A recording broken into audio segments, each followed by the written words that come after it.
네, 그동안 논란이 일었던 수도권 매립지 사용기한 연장을 놓고 수도권 해당 시도지사와 환경부가 합의했습니다. 네, 이에 따라 앞으로 수도권 매립지 소유권은 인천시로 넘어갈 예정입니다. 네, 취재기자 연결합니다. 최하영 기자.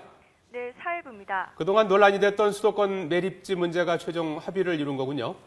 네, 오늘 아침 서울 여의도에서 인천시와 환경부, 서울시, 경기도가 수도권 매립지 관련 4자 협의체 2차 회의를 개최했는데요. 이 자리에서 지난 12월 유정복 인천시장이 제안한 조건에 대해 합의가 이루어졌습니다. 이 합의에 따르면 환경부와 서울시는 수도권 매립지 매립 허가권 지분을 인천시를 위해 사용한다는 점을 약속하고 매립 면허권과 이로 인해 파생되는 토지에 대한 소유권 전체도 인천시에 양도하기로 했습니다. 또 환경부는 인천시가 수도권 매립지 관할 공사의 관할권을 인천시에 이관하기로 했습니다. 이 외에도 주변 지역 개발을 위한 지원 방안도 포함됐는데요. 4자 협의체는 인천도시철도 1호선과 서울도시철도 7호선의 연장과 조기 착공, 테마파크 조성 사업 등을 위해 함께 힘을 모으기로 했습니다. 또 수도권 매립지로 반입되는 전체 폐기물의 반입 수수료 50%를 가산금으로 징수해 인천시 특별회계로 전입하기로 했습니다.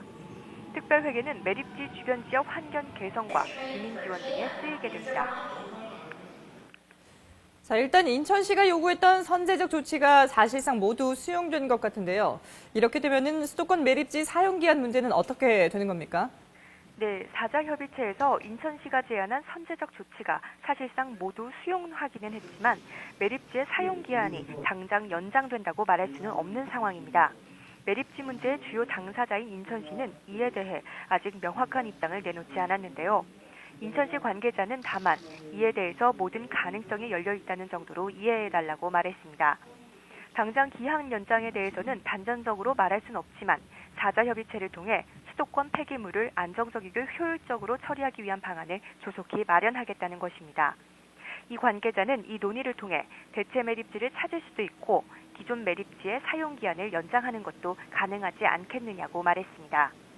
하지만 제한된 시간 안에 대체 매립지를 찾는다는 게 쉽지 않은 만큼 앞으로 4자 협의체를 통해 수도권 매립지의 사용 기한이 연장될 가능성이 높은 것으로 보입니다. 지금까지 사회부에서 YTN 최하영입니다.